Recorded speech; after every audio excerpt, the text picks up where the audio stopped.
एक सीधी सादी कॉलेज की सबसे सुंदर लड़की भयंकर बारिश की परवाह किए बिना मेरे घर के दरवाजे तक भागकर आई, सिर्फ मेरे साथ एक रात बिताने के लिए। लेकिन मैंने उसे मना कर दिया। अगले ही दिन वही लड़की मेरे घर की गली में डेड पाई गई। तब से मेरे दिल में गिल्ट भर गया। मैं पुलिस एकेडमी गया और पागलों की तरह असली कल्प्रेट को ढूंढने लगा, लेकिन बारिश ने सारे एविडेंस मिटा दिए। पूरे 10 साल तक मुझे कोई भी क्लू नहीं मिला। तभी अचानक एक लाइटनिंग आई और मुझे वापस उसी किस्मत के मोड़ पर ले गई। गो क्लासमेट, सुना है तुम्हारे पेरेंट्स बाहर बिजनेस करते हैं, घर में तुम अकेले हो, क्या मैं कुछ दिन तुम्हारे घर रह सकती हूँ? मैं हाउस वर्क करके रिपे कर दूंगी। मैंने सामने खड़ी लड़की को देखा और इंस्टिंक्टिवली हाथ बढ़ाकर उसे छूने लगा। बाई वेई इंस्टिंक्ट से पीछे हटना चाहती थी, लेकिन मदद मांगने के लिए उसने खुद को रोक लिया और वहीं खड़ी रही। मेरी उंगलियों को ठंडा सा टच महसूस हुआ। उसके हल्के कांपने से साफ पता चल रहा था कि वो अभी जिंदा है। मैं सच में वापस आ गया हूँ। बाई वेई घबराकर पीछे हटी। उसका पैर फिसला और वो गिरने लगी। मैंने तुरंत उसकी कमर पकड़कर उसे अपनी बाहों में खींच लिया। तेज बारिश की आवाज के बीच हम दोनों के बीच सन्नाटा छा गया। वो मेरी बाहों में बिल्कुल हिलने की हिम्मत नहीं कर रही थी। मैंने तुरंत उसे छोड़ दिया और लाइट की तरफ हट गया। तुम बहुत ठंडी लग रही थी। इंस्टिंक्टिवली तुम्हें थोड़ी वार्मथ देना चाहता था। सॉरी, कोई बात नहीं। मैंने साइड हटकर उसे घर के अंदर आने दिया। उसके चेहरे की बिना खून वाली हालत देखकर मेरे दिमाग में यादें उमड़ने लगी। पिछली जिंदगी में क्रिमिनल ने इस केस को अंजाम देने के बाद शिन्हाई सिटी से गायब हो गया था। इस बार मैं न सिर्फ उसे बचाऊंगा बल्कि अपने सालों के इन्वेस्टिगेशन एक्सपीरियंस से आज रात ही केस सॉल्व करूंगा। बाई वेई दरवाजे पर नर्वस खड़ी थी और अपने कपड़े खींच रही थी। जैसे ही मैं चप्पल लेने मुड़ा वो और घबरा गई। मेरे सॉक्स गीले हैं, स्लीपर्स गंदे हो जाएंगे, मैं बेयरफुट ही अंदर आ जाती हूँ, बाद में फ्लोर साफ कर दूंगी। इस बारिश भरी रात में एक लड़का और लड़की का अकेले एक रूम में होना और उसका पूरा भीग जाना उसे बहुत अनईजी कर रहा था। उसने अपने नेल्स को जोर से हथेली में दबाया ताकि खुद को काल्म रख सके। जैसे ही मैं मुड़ा उसने जल्दी से आसपास ऑब्जर्व किया। जब तक उसने टेबल पर रखी गर्म टी और कुछ कार्टन्स नहीं देख लिए तब तक उसका टेंशन कम नहीं हुआ। अगर बुरा ना मानो तो ये टॉवल यूज कर लो बाल सुखाने के लिए। क्या तुम मुझे एक कपड़ा और दे सकते हो? मेरे कपड़े बहुत गीले हैं। तब मुझे एहसास हुआ कि वो अपनी भीगी शर्ट को कसकर पकड़े हुई है। वैसे भी कपड़े बदलने हैं तो हॉट वाटर बाथ ले लो, नहीं तो तुम्हें कोल्ड हो जाएगा। गेस्ट रूम में बाथटब नहीं है, मेरे रूम का बाथरूम यूज कर लो, मैं पानी गर्म कर देता हूँ। ये सुनकर बाई वेई शर्म से सिर झुकाकर धीरे से हाँ बोलती है। बाथरूम से पानी की आवाज आने लगती है। वो मुझे काम करते देख हिम्मत करके बोलती है, मुझे सरनेम से मत बुलाओ, नाम से बुला सकते हो। तुम ये पूछना चाहती हो ना कि मैंने तुमसे रीजन क्यों नहीं पूछा? वो हैरान होकर सिर हिलाती है। तुम जैसी सुंदर लड़की बारिश में मदद मांग रही है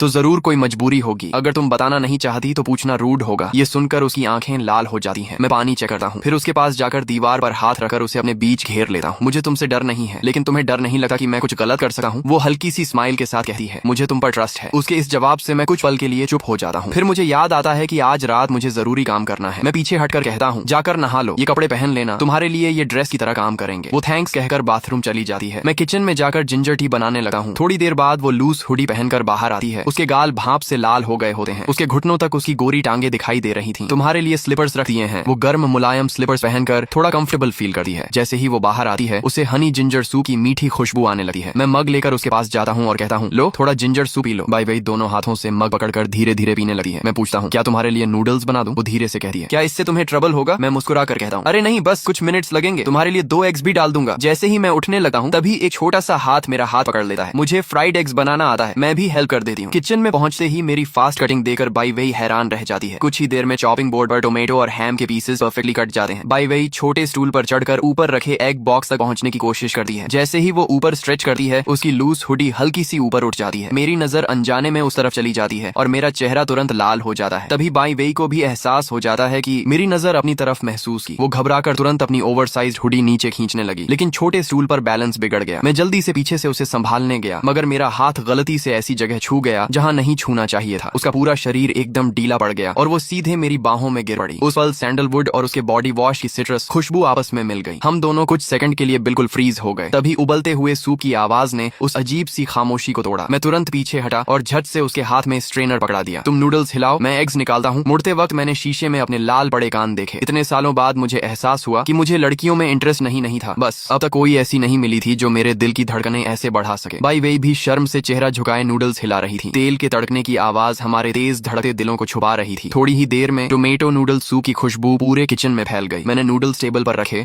और जानबूझकर उसकी कांपती उंगलियों से नजरें बचाई। ध्यान से गर्म है। तभी मैंने टीवी ऑन किया और अचानक बाई वेई ने चॉपस्टिक्स कसकर पकड़ ली। स्क्रीन पर वो एडल्ट स्टडी वीडियोस चल रहे थे जिन्हें मैं स्विच करना भूल गया था। सीन इतना ऑकवर्ड था कि मैंने तुरंत खांसते हुए चैनल बदल दिया और जल्दी से कार्टून लगा दिया। मुझे याद आया कि पिछली जिंदगी में भी इसी चीज के पकड़े जाने के डर से मैंने उसे घर में रुकने नहीं दिया था। फर्क बस इतना था कि अब इतने सालों बाद मेरी स्किन काफी थिक हो चुकी थी और मैं नॉर्मल बनने की एक्टिंग अच्छे से कर सकता था। बाई वेई ने भी तुरंत टॉपिक बदल दिया। तुम्हारी कुकिंग काफी अच्छी है। मैंने टिश्यू से उसके नाक पर आए छोटे पसीने की बूंदें साफ की। अच्छा है, बॉडी से ठंड निकल जाएगी। वो बड़े ध्यान से नूडल्स खाती रही। यहाँ यहाँ तक कि सूप तक खत्म कर दिया। उसके चेहरे पर लंबे समय बाद सेटिस्फैक्शन दिख रहा था। तभी बाहर जोरदार बिजली कड़की। मैंने रिफ्लेक्स में वॉल क्लॉक की तरफ देखा। रात के 9:77। पिछली जिंदगी में मर्डर लगभग 10:30 बजे हुआ था। मतलब मेरे पास सिर्फ आधा घंटा बचा था। इस बार मैं किलर का चेहरा जरूर देखूंगा। समय कम था, इसलिए मैंने तुरंत क्राइम स्पॉट के आसपास जाने का फैसला किया। मैंने उसके लिए पानी और ब्लैंकेट रखा। तुम टीवी देखो, मैं थोड़ी देर में वापस आता हूँ। बाहर से लेट नाइट स्नैक्स लेकर आता हूँ। बाई वेई ने खिड़की के बाहर मूसलाधार बारिश देखी। इतनी बारिश में बाहर जाओगे? मैंने बस हल्की मुस्कान दी और दरवाजे तक पहुंचकर अचानक रुक गया। मुझे डर था कि किलर पहले से प्लानिंग करके चल रहा हो और शायद अभी भी आसपास छिपा हो। मैंने गंभीर आवाज में कहा, जब तक मैं वापस ना आऊं कोई भी डोरबेल बजाए तो दरवाजा मत खोलना। मेरे पास की है, मैं बेल नहीं बजाऊंगा। बाई वेई ने छोटे बिल्ली के बच्चे की तरह ब्लैंकेट कसकर पकड़ते हुए सिर हिला दिया। दरवाजा बंद होने के बाद वो अकेली सोफा पर सिकुड़ कर बैठ गई और चुपचाप मेरा इंतजार करने लगी। मैं अम्ब्रेला लेकर भारी बारिश में निकल पड़ा। रास्ते में मैंने फोन पर घर का सीसीटीवी खोला। स्क्रीन में बाई वेई सोफा पर चुपचाप टीवी देख रही थी। उसे सेफ देकर मैंने कदम तेज कर दिए। जैसे ही मैं कन्वीनियंस स्टोर के पास पहुंचा, अचानक गली से दर्द भरी कराह सुनाई दी। कूड़ेदान के पास कुछ गुंडे किसी लड़के को बेरहमी से पीट रहे थे और उससे पूछ रहे थे कि उसके पास क्या छिपा है। जमीन पर गिरा लड़का अपनी हल्की ग्रे हैंडकरचीफ को कसकर पकड़े था और उसके पास एक मेटल बॉक्स गिरा हुआ था। मैं उसे देखते ही पहचान गया। ये मेरे क्लास का अकेला रहने वाला स्टूडेंट ये जी था, जिसे अक्सर बुली किया जाता था। मेरी आवाज सुनते ही सारे गुंडों के चेहरे उतर गए। क्योंकि मेरे पेरेंट्स का शहर में काफी इन्फ्लुएंस था, वो लोग मुझसे डरते थे। मैंने अम्ब्रेला तक नीचे नहीं रखा और वो लोग डर कर भाग गए। अब गली में सिर्फ बारिश की आवाज बची थी। मैं ये जी के पास घुटनों के बल बैठ गया और उसके ऊपर अम्ब्रेला कर दिया। तुम ठीक हो? हॉस्पिटल चलना है? उसके हाथ पर 3 महीने पुराना जलने का निशान अभी भी था। मैंने उसे उठाने के लिए हाथ बढ़ाया, मगर वो शॉक की तरह पीछे हट गया। उसके मेटल बॉक्स से क्रेयॉन्स और आधा पैकेट कैट फूड कीचड़ में गिर गया। वो जल्दी से उन्हें उठाने लगा। उसके भीगे बालों के नीचे आंखों के किनारों पर आंसू चमक रहे थे। तभी मैंने उसके बाएं हाथ के नाखूनों में सूखे हुए गहरे भूरे दाग देखे, बिल्कुल सूखे खून जैसे। मैंने पूछा, इतनी बारिश में भी स्ट्रे कैट्स को खाना खिलाने निकले हो? ये जी ने धीमे से हाँ कहा और जोर जोर से खांसने लगा। उसका कमजोर शरीर बारिश में कांप रहा था। मैंने अपनी जैकेट उसके ऊपर डाल दी। अगर तुम बीमार पड़ गए तो तुम्हारे छोटे भाई का ध्यान कौन रखेगा? तभी अचानक मेरे दिमाग में पिछली जिंदगी की सीसीटीवी फुटेज चमकी। उस रात बाई वेई कन्वीनियंस स्टोर के बाहर कुछ देखकर ही उस गली की तरफ गई थी और अब ये जी को देखकर मुझे अचानक सब समझ आ गया। मुझे अचानक याद आया कि उस वक्त बाई वेई ने शायद ये चाई को कुछ गुंडों द्वारा परेशान होते हुए देखा था। मेरे दिमाग में पिछले जन्म की सारी डिटेल तेजी से घूमने लगी। अगर पिछले जन्म में बाई वेई कन्वीनियंस स्टोर से निकलकर ये सी को बचाने गई होगी तो उसका पूरी तरह भीगा हुआ अपीयरेंस उन गुंडों की बुलिंग को और खतरनाक हरासमेंट में बदल सकता था। मैंने पिछले जन्म के मंडे को ये सी के एक्सप्रेशन को याद करने की कोशिश की। उस समय उसकी चोटें आज से कहीं ज्यादा गंभीर थीं, लेकिन बाई वेई की मौत पर उसने ज्यादा रिएक्शन नहीं दिया था। इसका मतलब साफ था, पिछले जन्म में शायद वही उन गुंडों को रोकने के लिए जान लगाकर खड़ा रहा ताकि बाई वेई उनके साथ न जाए। अगर ऐसा था तो असली किलर वो तीनों नहीं थे, कोई और था। काफी देर तक लॉजिक जोड़ने के बाद मुझे एहसास हुआ कि उन 3 गुंडों पर शक करना गलत था, लेकिन फिर भी मुझे याद आया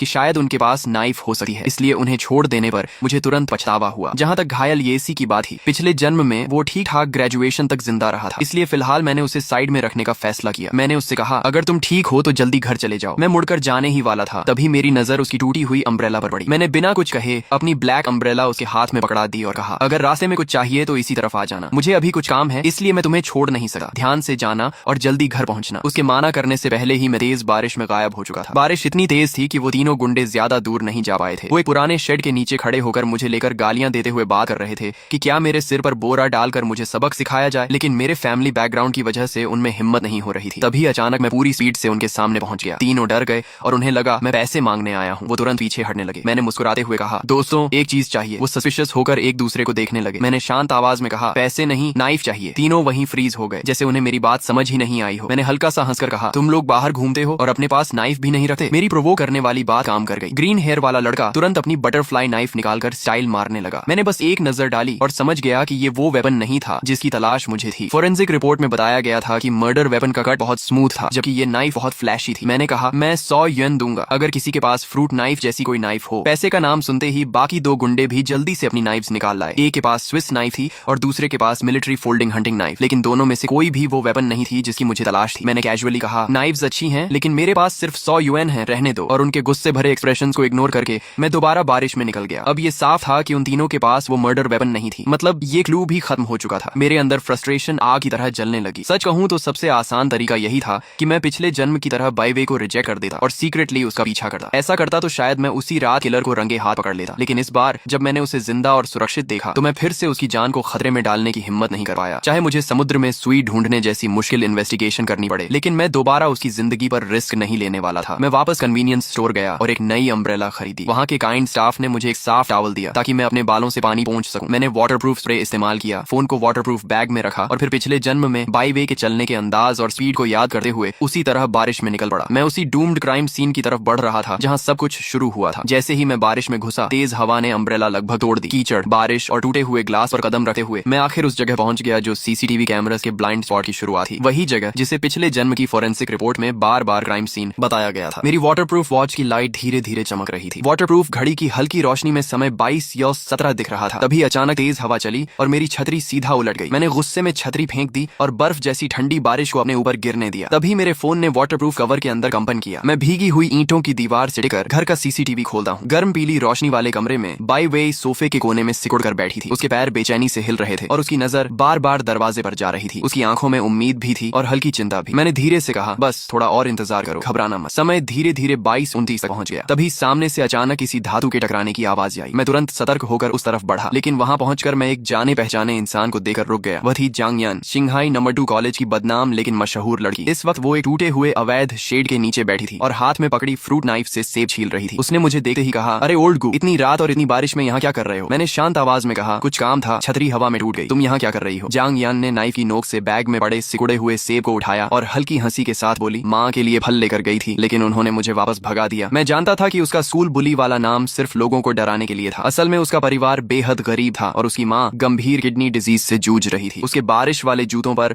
हॉस्पिटल कॉरिडोर में इस्तेमाल होने वाला एंटी स्लिप पाउडर लगा हुआ था और उसके शरीर से आईसीयू डिसइंफेक्टेंट जैसी स्मेल आ रही थी। लेकिन मेरी नजर सिर्फ उसके हाथ में पकड़ी उस फ्रूट नाइफ पर टिकी हुई थी। उस नाइफ की शेप और साइज बिल्कुल वही थी जो बाई वे मर्डर केस की फोरेंसिक रिपोर्ट में लिखी गई थी। जांग यान ने मुझे देखकर कहा, अरे वहाँ क्यों खड़े हो, इधर आ जाओ, मेरा घर पास में है, तुम्हें छतरी दे दूंगी। मैं जैसे ही शेड के अंदर पहुंचा तभी उसका फोन अचानक तेजी से बज उठा। फोन के दूसरी तरफ नर्स घबराई हुई आवाज में चिल्ला रही थी कि उसकी माँ का ऑक्सीजन लेवल अचानक गिर गया है। जांग यान का चेहरा तुरंत सफेद पड़ गया। उसके हाथ से फ्रूट नाइफ छपा की आवाज के साथ पानी में गिर गई। वो बिना कुछ बोले पागलों की तरह बारिश में भाग गई। मैं झुककर उस नाइफ को कीचड़ से उठाता हूँ। ठंडी धातु का एहसास हाथों में उतर गया। ध्यान से जांचने के बाद मैं पूरी तरह कंफर्म हो गया, यही वही नाइफ थी, वही हथियार जिसने पिछले जन्म में बाई वे की जान ली थी। अगर जांग यान ने इसे अनजाने में यहाँ गिराया था तो असली किलर अगले आधे घंटे में यहाँ जरूर आने वाला था। मैंने गहरी सांस ली और नाइफ को वापस वहीं फेंक दिया। फिर कई सालों के क्रिमिनल इन्वेस्टिगेशन एक्सपीरियंस के भरोसे अंधेरे में छिपकर इंतजार करने लगा। बारिश लगातार बरस रही थी। 22:35 पर शराब की बदबू से भरा एक लड़खड़ाता होमलेस आदमी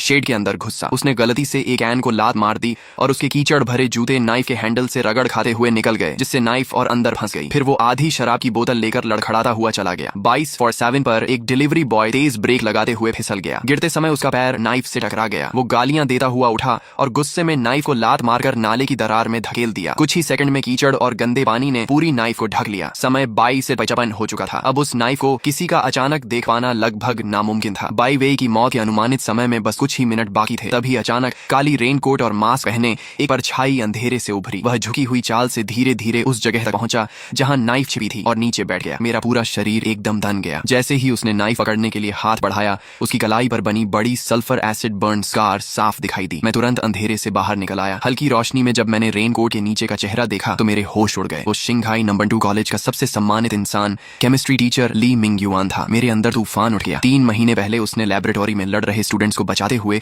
खुद एसिड से जलना सह लिया था। बाद में उसने उन स्टूडेंट्स को डांटने की जगह उन्हें प्यार से समझाया भी था। पूरे इलाके में उसकी इमेज एक परफेक्ट अच्छे इंसान की थी। लेकिन अगर किलर वही था तो पिछले जन्म की सारी मिस्ट्री समझ आने लगी। बाई वे ने अंधेरी गली में अटैक होने के बाद भागने की कोशिश तक नहीं की थी, क्योंकि वो भी ली मिंग युआन पर पूरा भरोसा करती थी। अगर ली मिंग युआन उसे रेनकोट में शेल्टर देने और अपने घर ले जाने की बात कहता तो उस तूफानी रात में बाई वे कभी उस पर शक नहीं करती। ये सोचकर मेरे दिल में दर्द उठा। लेकिन मैं अभी कुछ नहीं कर सकता था, क्योंकि इस समय तक उसने कोई क्राइम नहीं किया था। मैंने तय किया कि पहले उसके रात में बाहर आने की असली वजह पता करूंगा। मैंने आवाज लगाई, ली सर। ली मिंग युआन तुरंत पलटा। मुझे पूरी तरह भीगा देखकर उसके चेहरे पर चिंता दिखाई दी। गुननचेंग, तुम इतनी बारिश में भीग क्यों रहे हो? मैंने कहा, बारिश में फंस गया था। लेकिन सर, आप इतनी रात में यहाँ क्या कर रहे हैं? मैं उसकी आंखों को ध्यान से देख रहा था और तभी मुझे उसकी आंखों में एक पल की हिचकिचाहट दिखी। उसने जवाब दिया, कुछ नहीं, बस सिगरेट खरीदने निकला था। वो झूठ बोल रहा था। ली मिंग युआन कभी स्मोकिंग नहीं करता था और पूरे शहर में फैमिली मैन के नाम से जाना जाता था। फिर उसने मुस्कुराकर कहा, मेरी रेनकोट काफी बड़ी है, अंदर आ जाओ, मैं तुम्हें घर छोड़ देता हूँ। वो अब भी उसी शांत और दयालु इंसान जैसा दिख रहा था। मैं चुपचाप सिर हिलाकर उसकी रेनकोट के अंदर चला गया। तभी मैंने नोटिस किया कि उसकी नजर पास लगे एडल्ट प्रोडक्ट्स वेंडिंग मशीन पर गई और तुरंत वापस हट गई। उसने मेरा कंधा पकड़ लिया और हम दोनों उसके घर की तरफ चल पड़े। पूरे रास्ते मेरा दिमाग सुन्न था। उसके घर पहुंचते ही उसने अचानक फोन निकालकर किसी को मैसेज भेजा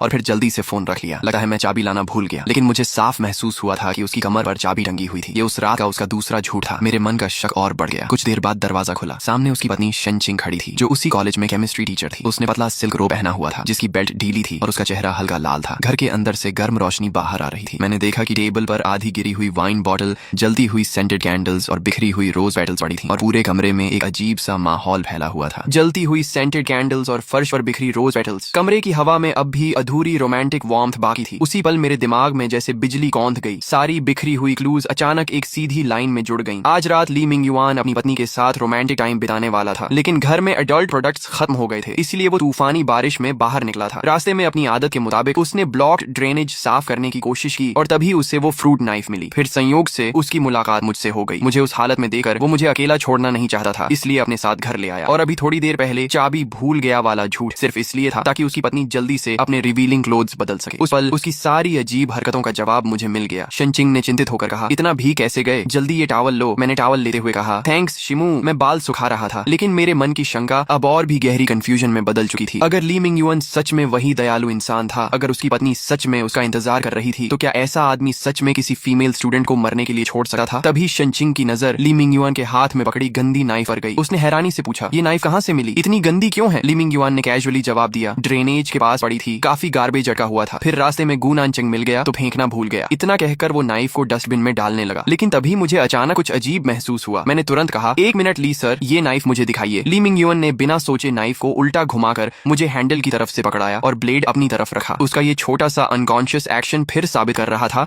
कि वो अंदर से कितना जेंटल इंसान था। मैंने नाइफ को ध्यान से झांचा और अगले ही सेकंड मेरा चेहरा बदल गया। पहले अंधेरे में मैं साफ नहीं देख पाया था, लेकिन अब मुझे ब्लेड पर छोटे छोटे डेंट्स दिखाई दिए। साफ था कि जांग यान ने इससे कोई हार्ड चीज काटी थी, लेकिन फॉरेंसिक रिपोर्ट में ब्लेड डैमेज का कोई जिक्र नहीं था। इसका मतलब था कि बै वई के शरीर पर बने वुंड्स इस नाइफ से मैच ही नहीं करते, यानी असली मर्डर वेपन ये नाइफ थी ही नहीं। मेरा पूरा शरीर सुन्न पड़ गया। मैं पूरी तरह गलत टारगेट के पीछे भाग रहा था। मैंने तुरंत रिस्ट वॉच देखा। रात के 23:10 बज चुके थे। असली किलर शायद अभी इस वक्त सामने आने वाला था। मेरे अंदर घबराहट दौड़ गई। मैंने जल्दी से टॉवल शनचिंग को वापस दिया। सॉरी ली सर, बहुत देर हो गई है, मुझे अभी घर जाना होगा। आपकी रेनकोट मैं अभी के लिए ले जा रहा हूँ। मैंने नाइफ वापस ली मिंग युआन के हाथ में थमाई और रेनकोट पहनकर दोबारा तूफानी बारिश में निकल पड़ा। मैं पूरी स्पीड से वापस क्राइम सीन की तरफ भागा। वहां पहुंचकर मैंने आसपास कई बार सर्च किया। बीच बीच में कुछ राहगीर जल्दी जल्दी गुजरते दिखे, लेकिन उनमें कोई भी ऐसा नहीं था जो रुकर क्राइम कर सके। 2330 तक सड़कें लगभग खाली हो चुकी थी। मैंने फोन निकालकर सीसीटीवी देखा। बै वई अब भी सोफा के कोने में सिकुड़ कर बैठी थी। उसकी आंखें नींद से बंद हो रही थीं, सिर बार बार झुक रहा था, लेकिन फिर भी वो खुद को जगाए हुए थी। हर कुछ सेकंड में वो दरवाजे की तरफ देखी, जैसे अब भी मेरा इंतजार कर रही हो। मैंने अपने हाथ कसकर बंद कर लिए। फिर मैंने रेनकोट उतार दी और अंधेरे में क्राइम सीन के आसपास घूमता रहा। लेकिन रात के 12 बजने के बाद भी कोई सस्पिशियस इंसान दिखाई नहीं दिया। मेरे दिल में धीरे धीरे डर और बेबसी भरने लगी। क्या मैं सच में किलर को मिस कर चुका था? अगर असली किलर नहीं मिला तो पिछले जन्म में बै वई पर लगा झूठा इल्जाम कभी साफ नहीं हो पाएगा। मैंने सिर उठाकर आसमान की तरफ देखा। बर्फ जैसी बारिश लगातार चेहरे पर गिर रही थी, लेकिन मेरी आंखों में डिटर्मिनेशन और बढ़ता जा रहा था। तभी अचानक मेरा फोन वाइब्रेट हुआ और मैंने तुरंत स्क्रीन की तरफ देखा। मैंने सीसीटीवी दोबारा खोला। स्क्रीन पर बै वई आधी नींद में थी, लेकिन फिर भी अकेलेपन के डर को दबाकर दरवाजे तक चली आई। वो बेचैनी से इधर उधर टहल रही थी। चेहरे पर साफ चिंता दिखाई दे रही थी। तभी इंटरकॉम से अचानक मेरी आवाज आई, हेलो हेलो। अचानक आई आवाज से वो हल्का सा डर गई और तुरंत कैमरे की तरफ देखने लगी। मैंने धीमे स्वर में कहा, मुझे थोड़ा काम आ गया था, मैं जल्दी वापस आ जाऊंगा। अगर नींद आ रही हो तो पहले सो जाना। बै वई ने राहत की सांस ली। तुम ठीक हो? बस यही काफी है, मुझे अभी नींद नहीं आ रही, मैं तुम्हारा इंतजार करूंगी। उसने कैमरे की तरफ हल्की मुस्कान दी। मैंने कहा, मैं वादा करता हूँ जल्दी लौटूंगा। इसके बाद वो थके हुए कदमों से वापस कंबल में जाकर सिकुड़कर बैठ गई। उसके चेहरे की चिंता अब काफी कम हो चुकी थी। मैं सुनसान सड़क पर खड़ा था। मूसलाधार बारिश लगातार मेरे ऊपर गिर रही थी। ठंडा पानी पूरे शरीर से बह रहा था। ये मेरी पुरानी आदत थी। ठंडा पानी मेरे दिमाग को तेज कर देता था। मैंने आज रात की हर घटना को दोबारा जोड़ना शुरू किया। कन्वीनियंस स्टोर का क्लर्क ये सी, वो 3 गुंडे, मैंने हर इंसान को शक की सूची में डाल दिया। ये सी, उसे गुंडों ने लूट लिया था। उसका बैग पूरी तरह उल्टा पड़ा था और उसके पास एक पैसा तक नहीं था। हथियार होना तो दूर की बात थी, उसे मैंने तुरंत शक से बाहर कर दिया। तीनों गुंडे, उनके पास मोटिव था, लेकिन उनकी नाइव्स फोरेंसिक रिपोर्ट से मैच नहीं करती थी। उन्हें भी बाहर कर दिया। होमलेस आदमी और डिलीवरी बॉय जिन नाइव्स को छूकर गए थे, वो भी असली हथियार नहीं थी। जब सारे नामुमकिन लोगों को हटाया, तब मेरी याद अचानक एक ऐसे इंसान पर जाकर रुकी जिस पर मैंने कभी शक करने की सोची भी नहीं थी, जांग यान। मैंने सोचा अगर जांग यान अस्पताल भागी जरूर थी, लेकिन उसकी माँ की हालत जल्दी स्टेबल हो गई हो तो आधे घंटे में उसका वापस आना बिल्कुल संभव था। और अगर लौटे समय उसे याद आया हो कि उसकी नाइफ खो गई है, तो क्या उसने पास की दुकान से बिल्कुल वैसी ही दूसरी फ्रूट नाइफ खरीद ली होगी। तभी मुझे केस फाइल की एक डिटेल याद आई। उस रात 10 से 11 बजे के बीच किसी ने भारी बारिश में एक फ्रूट नाइफ खरीदी थी। और सबसे डरावनी बात, उसका वापस आने का समय बिल्कुल वही था जब मैं और ली सर उसके घर से दूर थे। जैसे ही मैंने सारी टाइमलाइन जोड़ी, जांग यान का शक अचानक सबसे ऊपर पहुंच गया। सच जानने का सिर्फ एक तरीका था, अभी उसके घर जाना। अगर वो घर लौट चुकी होगी और उसके पास नई नाइफ होगी तो सब साबित हो जाएगा। मैं तुरंत उसकी गली की तरफ बढ़ा। दूर से ही उसके घर की लाइट जल्दी दिखी और मेरा दिल भारी हो गया। मैंने गहरी सांस लेकर दरवाजा खटखटाया। दरवाजा खुला। जांग यान बिना शर्ट के खड़ी थी। उसके सिर पर टॉवल रखा हुआ था। उसने मुझे देखकर कहा, अरे ओल्ड गू, अभी तक घर नहीं गया और ये रेनकोट कहाँ से मिली? मैं अंदर गया और मेरी नजर सीधे टेबल पर पड़ी। एक बिल्कुल नई फ्रूट नाइफ पर जाकर टिक गई। केस फाइल में लिखा मिस्टीरियस बायर। वो सच में जांग यान थी। मैंने खुद को शांत रखते हुए कहा, ली सर ने दी थी, तुम अभी वापस आई हो? वो कैजुअली बोली, हाँ, मॉम की हालत अचानक खराब हो गई थी, इतनी जल्दी में निकली कि तुम्हें अम्ब्रेला देना भी भूल गई। लेकिन तू इतनी रात में घूम क्या रहा है? मैंने सामान्य दिखने की कोशिश की। कुछ नहीं, मुझे बारिश में घूमना पसंद है। वैसे तुम्हारी पुरानी नाइफ गिर गई थी ना, फिर नई क्यों खरीदी? जांग यान अचानक चौंक गई। डैम, मैं पॉकेट्स में ढूंढती रही, मिली ही नहीं। कहाँ गिरी? मैंने जवाब दिया, ली सर को मिली थी, उन्होंने उसे ट्रैश में फेंक दिया। वो हंसते हुए बोली, ओह छोड़ो, वैसे भी उससे लकड़ी काटी थी, ब्लेड खराब हो गई थी, रास्ते में नई खरीद ली। उसकी मुस्कान बिल्कुल सामान्य थी, लेकिन मेरा दिल और भारी हो गया। उसके घर लौटने का समय, नई नाइफ खरीदना, सब कुछ मर्डर टाइमलाइन से परफेक्टली मैच कर रहा था। मैंने कुछ पल सोचकर सीधे पूछा, जांग यान, हम दोस्त है ना? वो तुरंत हंस पड़ी। दोस्त? अरे हम तो भाई हैं। क्यों, कोई प्रॉब्लम है क्या? सीधा बता। मैंने उसकी आंखों में देखते हुए कहा, मैं नहीं चाहता कि किसी दिन तुम्हें किसी क्राइम में फंसते देखूं। कुछ भी करो, लेकिन कानून तोड़ने जैसा मत करना। आंटी को तुम्हारी जरूरत है। जांग यान कुछ सेकंड के लिए स्टन्ड रह गई। असल में उसने मेरी बात पूरी तरह गलत समझ ली थी। उसे लगा मुझे उसके स्कूल में फेक सिगरेट्स बेचने वाले प्लान का पता चल गया है। लेकिन गुस्सा होने के बजाय वो इमोशनल हो गई। रिलैक्स, तू मुझे नहीं जानता क्या? मैं ऐसा कुछ नहीं करूंगी। मुझे लगा मेरा मकसद पूरा हो गया। मैं वहां से निकल पड़ा, लेकिन मुझे नहीं पता था मेरी ये बात उसके दिल पर इतनी गहराई से असर करेगी कि वो हमेशा के लिए फेक सिगरेट बेचने का इरादा छोड़ देगी। जब मैं बारिश में वापस मुड़ा, उसने पीछे खड़े होकर अपनी मुट्ठी सीने पर मारी और मन ही मन कसम खाई कि मैं उसकी जिंदगी का सबसे अच्छा भाई हूँ। मैं भारी मन से वहां से निकला। ली सर की रेनकोट लेकर चुपचाप उनके घर पहुंचा और उसे दरवाजे के बाहर रख दिया। अंदर से धीमी रोमांटिक आवाजें आ रही थी, इसलिए मैंने डिस्टर्ब नहीं किया। मैं पूरी तरह भीगता हुआ घर लौटा, लेकिन रास्ते में मेरा दिल थोड़ा हल्का हो चुका था। अगर जांग यान सच में किलर थी, तो कम से कम अभी वो ऐसी हालत में थी जहां उसे सही रास्ते पर लाया जा सकता था, और फिलहाल उससे ज्यादा सस्पिशियस कोई और नहीं था। जब मैं घर पहुंचा तब आधी रात पार हो चुकी थी। दरवाजा खुलते ही कंबल में अदसोई बाई वेई अचानक जाग गई। मुझे देखते ही उसके चेहरे पर खुशी फैल गई और वो जल्दी से मेरी तरफ भागी, लेकिन पास आते ही वो रुक गई। मैं पूरी तरह भीगा हुआ था। उसने घबरा कर कहा, तुम सिर्फ खाना लेने गए थे, खुद को ये क्या हालत बना ली? मैं हल्का सा हंसा। बारिश बहुत तेज थी, अम्ब्रेला टूट गई, खाना भी उड़ गया। वो तुरंत चिंतित हो गई। पहले जाकर हॉट बाथ लो, नहीं तो बीमार पड़ जाओगे। उसके चेहरे की जेन्युइन चिंता देकर मैं मुस्कुरा दिया। फिर उसने थोड़ा झिझक कर कहा, गेस्ट रूम में सिर्फ खाली बेड है, कुछ भी तैयार नहीं। अगर चाहो तो आज सोफा पर सो जाओ या मेरे साथ बेड शेयर कर सकते हो। मैं हंस पड़ा। मैं सोफा पर सो जाऊंगा। फिर मैंने मजाक में कहा, तुम बेड पर सोना, मैं बस पहले बाथ लेकर आता हूँ। क्योंकि मैं फ्लोर गीला नहीं करना चाहता था, इसलिए मैंने सीधे लिविंग रूम में ही भीगे कपड़े उतारने शुरू कर दिए। कपड़ों की आवाज सुनकर बाई वेई ने अनजाने में ऊपर देखा। मेरे शरीर की भीगी मसल्स देखकर उसका दिल जोर से धड़कने लगा। उसका चेहरा गर्म हो गया, गला सूख गया। मैंने ध्यान नहीं दिया और कैजुअली कहा, मैं बाथ लेकर आता हूँ, बाद में तुम्हें बेडरूम में सुला दूंगा। मैं कपड़े लेकर बाथरूम में चला गया। बाई वेई बस चुपचाप सिर हिलाती रह गई। जैसे ही बाथरूम से पानी की आवाज आने लगी, वो जैसे सारी ताकत खोकर सोफा पर गिर गई। कुछ ही देर में वो वहीं गहरी नींद में सो गई। मैं बाथ के बाद धीरे धीरे उसके पास आया और उसके सामने बैठ गया। उसके शांत सोए चेहरे को देखकर मुझे अब भी यकीन नहीं हो रहा था कि वो सच में जिंदा है। मैंने धीरे से उसके चेहरे से बाल हटाए। मेरे हाथ से गिरती पानी की बूंद उसके होंठों पर गिरी और उसने नींद में हल्का सा होंठ छाट लिया। मैं तुरंत घबरा गया और हाथ पीछे खींच लिया। तभी बाहर तेज बिजली कड़की। बाई वे करवट बदलते हुए आधा कंबल नीचे गिरा बैठी। मैंने उसे पकड़ने के लिए हाथ बढ़ाया, लेकिन मेरी उंगलियां उसके नरम टखने को छू गईं। उसी पल उसकी सांसें अचानक तेज हो गईं, पलकें कांपने लगीं। मैं समझ गया वो जाग चुकी थी, लेकिन उसने आंखें नहीं खोली। मैंने भी कुछ नहीं कहा। मैंने पूरे कंबल समेत उसे अपनी बाहों में उठा लिया और बेडरूम की तरफ चल पड़ा। मेरी बाहों में आते ही उसका शरीर और टेंस हो गया। मैंने उसे धीरे से बेड पर रखा, कंबल हटाकर अपनी ब्लैंकेट उसके ऊपर डाल दी। फिर मैं उसके कान के पास झुककर धीरे से बोला, गुड नाइट। मेरी गर्म सांस उसके कान से टकराई तो उसने हल्का सा गर्दन सिकोड़ ली। मैं मुस्कुराया और कमरे से बाहर निकल गया। दरवाजा बंद होते ही बाई वेई ने अंधेरे में धीरे से आंखें खोल दी। असल में लिविंग रूम से बेडरूम तक के उन कुछ कदमों में उसका दिमाग पूरी तरह ब्लैंक हो चुका था। वो इतनी नर्वस थी कि उसे लगा कुछ और होगा, लेकिन आखिर में उसे सिर्फ एक नरम गुड नाइट मिला। उसने ब्लैंकेट को पकड़कर अपने चेहरे तक खींच लिया। ब्लैंकेट पर अभी भी मेरे बॉडी वॉश की हल्की खुशबू थी। उस रात पहली बार वो सिकुड़कर नहीं सोई, बल्कि पूरे आराम से ब्लैंकेट में लिपटकर गहरी नींद में सो गई। अगली सुबह पूरी रात चली बारिश आखिरकार धीमी पड़ चुकी थी। अच्छी नींद लेने के बाद बाई वेई सुबह जल्दी उठ गई और उसने पिछली रात सुखाए गए कपड़े पहन लिए। अपने किए हुए वादे को निभाने के लिए वह खुद ही पूरे मन से मेरा कमरा साफ करने लगी और थोड़ी ही देर में उसने बेडरूम को बिल्कुल चमका दिया। लेकिन जैसे ही वह धीरे धीरे कमरे से बाहर निकली, वह अचानक वहीं जम गई। पिछली रात मैं इतना थक चुका था कि नीचे सिर्फ एक तौलिया लपेटकर और कंबल ओढ़कर ही सोफे पर सो गया था, लेकिन अब वह तौलिया जाने कब नीचे गिर चुका था। मैं उसकी तरफ पीठ किए सो रहा था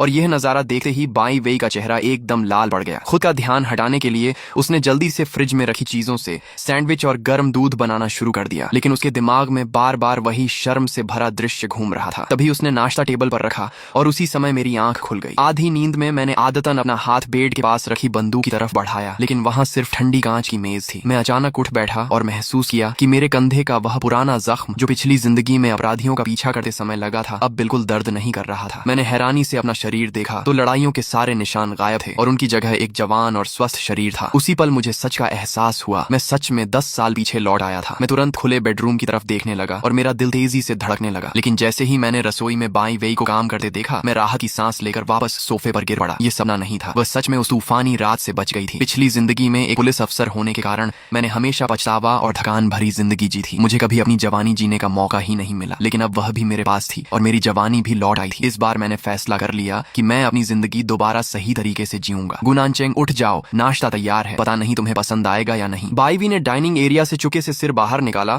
और नरम आवाज में मुझे पुकारा। मैं उठकर बैठ गया और हवा में तैर रही ताजा ब्रेड और गर्म दूध की खुशबू को महसूस करते हुए बोला, अभी आया। मैं टेबल तक पहुंचा तो देखा वह चुपचाप वहीं बैठी मेरा इंतजार कर रही थी। मैंने मुस्कुराकर कहा, अगली बार मेरा इंतजार मत करना, पहले खा लिया करो। उसने हल्के से सिर हिलाया, कोई बात नहीं, वैसे भी तुम्हारे खाने के बाद साथ में बर्तन धोने होते हैं, पहले चखो पसंद आया या नहीं। अगर कुछ बदलना हो तो अगली बार वैसा ही बनाऊंगी। मैंने एक और लिया और हंस पड़ा। तुम्हारे हाथ का खाना तो स्कूल की पिछली गली में दुकान खोल सका है, मैं कैशियर बन जाऊंगा, तुम शेफ। फिर मजाक में बोला, पहले मैं अकेला रहता था तो काफी एक्टिव था, लेकिन तुम्हारे साथ रहते रहते कहीं आलसी न बन जाऊं। बाईवी ने दोनों हाथों से चेहरा थाम लिया और उसकी मुस्कान और भी चमक उठी। गर्म अंडे और पिघले चीज का स्वाद उम्मीद से कहीं बेहतर था। मैंने नैपकिन उठाकर उसके नाक पर लगा तेल हल्के से साफ किया। इतना करते ही उसके कान तक लाल हो गए और वह शर्माकर सिर झुकाकर दूध हिलाने लगी। नाश्ता खत्म होने के बाद मैं प्लेटें उठाने लगा, तभी उसका हाथ मेरे हाथ से टकराया। उसका हाथ बेहद नरम था लेकिन बर्फ जैसा ठंडा। उसने जिद करके सारे घर का काम अपने ऊपर ले लिया और कुछ ही देर में पूरा किचन चमका दिया। बाहर निकलते ही वह फिर इधर उधर देखने लगी जैसे कोई और काम ढूंढ रही हो। मैंने तुरंत उसका हाथ पकड़कर उसे सोफे पर बैठा दिया। तुम ठीक नहीं लग रही हो, अगले 2 दिन कोई काम नहीं, मैं घर का मालिक हूँ, मेरी बात मानो और आराम करो, नहीं तो बाहर निकाल दूंगा। मेरी बात सुनकर वह सचमुच डर गई और चुपचाप सिर हिला दिया। फिर मैंने कहा, थोड़ी देर बाद मेरे साथ मार्केट चलना, तुम्हारे लिए कुछ नए कपड़े खरीदेंगे, मैं घर जाकर अपने कपड़े ले आऊंगी। घर का नाम सुनते ही उसके चेहरे पर अजीब सी झिझक आ गई। मैंने तुरंत कहा, जरूरत नहीं, नए खरीद लेंगे, पैसे नहीं है तो फिलहाल मेरी तरफ से समझो, बाद में ब्याज समेत काम करके चुका देना, अगर पूरा नहीं चुकाया तो मैं तुम्हें जाने नहीं दूंगा। वह समझ गई कि मैं उसे रोकना चाहता हूँ। उसके दिल में हल्की गर्माहट दौड़ गई और उसने धीमे से मुस्कुराकर हामी भर दी। रास्ते में मैंने पूछा, तुम आमतौर पर कपड़े कहाँ से खरीदी हो? उसने धीरे से जवाब दिया, स्कूल के पीछे वाली सेकंड हैंड दुकान से 50 युआन में पूरा सेट मिल जाता है, लेकिन मैं उन्हें अच्छे से साफ करती हूँ, हर बार उबाल कर धूप में सुखाती हूँ। उसकी आवाज में झिझक थी, जैसे डर हो कि मैं उसे नीचा समझूंगा। तभी मुझे एक जगह याद आई। मैंने उसका हाथ पकड़ा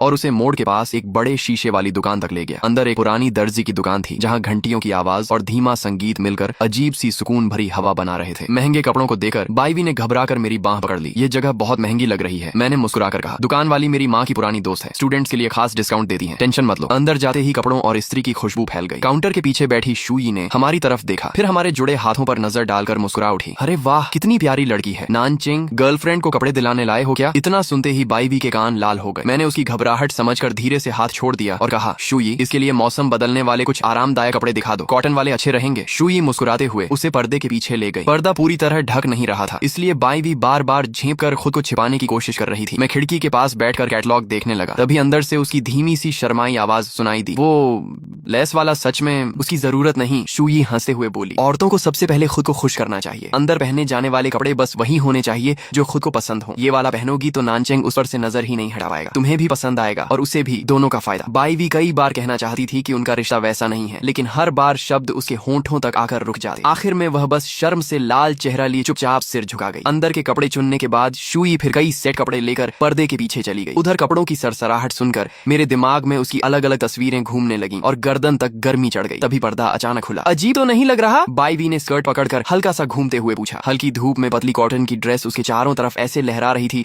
जैसे कोई सफेद फूल खिल गया हो। मैं कुछ पल उसे बस देखता ही रह गया, फिर उठकर उसके कॉलर की तरफ हाथ बढ़ाया। दूसरा बटन गलत लगाया है। मेरी उंगलियां गलती से उसकी गर्दन को छू गई। वह हल्का सा कांप गई और मैं भी झट से हाथ पीछे खींचकर पास रखी स्ट्रॉ हैट उसके सिर पर रख दी। उसकी आंखों में घबराहट और शर्म दोनों साफ दिख रहे थे। शुई हंस पड़ी, लगता है तुम दोनों को ये काफी पसंद आया, चलो अब ये वाला ट्राई करो। पर्दा फिर खुला। इस बार पतली सफेद ड्रेस सुबह की रोशनी में उसके नाजुक शरीर को और खूबसूरत बना रही थी। मैं कुछ सेकंड तक नजरें ही नहीं हटा पाया। शुई का सिलेक्शन कमाल का था, हर कपड़ा उस पर बिल्कुल फिट बैठ रहा था। लेकिन जब उसने और कपड़े निकालने शुरू किए तो मैंने जल्दी से रोक दिया। बस करो शुई, मेरी कार्ड लिमिट खत्म हो जाएगी। वह हंसते हुए बोली, डर किस बात का, बाद में तेरी माँ से पैसे ले लूंगी, बहू पर खर्च करके वो खुद खुश होंगी। मुझे तो लगा तुम दोनों का रिश्ता काफी आगे बढ़ चुका है। मैं बस मजबूरी में मुस्कुरा दिया और उससे बार बार ये बात किसी को न बताने की विनती करने लगा। आखिर में उसने दोस्ती वाला भारी डिस्काउंट दे दिया। बिल बनाते समय उसने अंदर वाले कपड़ों का पैकेट अलग रखते हुए धीरे से मेरे कान में कहा, तुम्हारी गर्लफ्रेंड की फिगर मैंने अच्छे से देख ली है। मैं खांस पड़ा और लाल कानों के साथ जल्दी से कार्ड आगे बढ़ा दिया। तभी मेरी नजर बाईवी पर गई, जो दुकान के कोने में रखी लेस वाली नाइट ड्रेस को चुपचाप देख रही थी। सुबह की धूप में उसका चेहरा इतना शांत और खूबसूरत लग रहा था कि अचानक पिछली जिंदगी की वो बारिश वाली रात याद आ गई। वही ठंडी तस्वीर जिसमें उसकी जान जा चुकी थी। मैंने मुठियाओं भींच ली और मन ही मन कसम खाई कि इस बार चाहे कुछ भी हो जाए, मैं उसके इस मुस्कुराते चेहरे को टूटने नहीं दूंगा। कपड़ों की खरीदारी खत्म होने होने के बाद अब सिर्फ बिस्तर का सामान लेना बाकी था। मैं बैग उठाकर आगे चल रहा था और बाईं भी पीछे पीछे धीमे कदमों से मुझे देख रही थी। बैग में रखी हल्की हरी लेस हवा में हिल रही थी। मैंने पीछे मुड़कर कहा, चलो अब चौथी मंजिल पर चलते हैं, जो पसंद आए वही ले लेना, आखिर इस्तेमाल तुम्हें ही करना है। उस पल हम बिल्कुल किसी छोटे कपल की तरह लग रहे थे। बिस्तर वाले सेक्शन में हल्की पीली रोशनी फैली हुई थी। मैं ट्रॉली धकेलते हुए उसके पीछे चल रहा था और उसे चादरें व तकिए चुनते देख मेरे मन में अजीब सी नई जिंदगी वाली भावना उठ रही थी। उसने एक रजाई की कीमत देकर धीरे से पूछा, ये बहुत महंगी नहीं है? मैंने तुरंत एक सिल्क कंबल उठाकर उसकी बाहों में रख दिया। पहले पसंद तो करो। लेकिन जैसे ही मैं दूसरी तरफ देखने लगा, उसने चुके से वो महंगा कंबल वापस रख दिया और सस्ता हरा वाला उठा लिया। इसका कपड़ा भी अच्छा है। मैं समझ गया कि वो सिर्फ कीमत देकर पीछे हट रही है। मैंने उसके माथे पर हल्की चपत लगाई। अच्छा, बिस्तर नींद के लिए जरूरी होता है और वैसे भी आगे तुम गेस्ट रूम में नहीं सोओगी, बाद में ये सब मेहमानों के काम आ जाएगा, इसलिए अच्छा वाला लेना ठीक है। मेरे इस वाक्य में छिपा मतलब सुनकर वह कुछ पल के लिए चुप रह गई। तभी मैंने उसे पास खींचते हुए कहा, आओ ये वाला मैट्रेस ट्राई करो। बिना उसे संभलने का मौका दिए मैंने उसे मुलायम बिस्तर पर बैठा दिया और पीछे तकिया लगा दिया। मेरा हाथ हल्के से उसकी कमर के पास छू गया। मुलायम बिस्तर में बैठी बाईवी का चेहरा गुलाबी हो गया और उसे लगा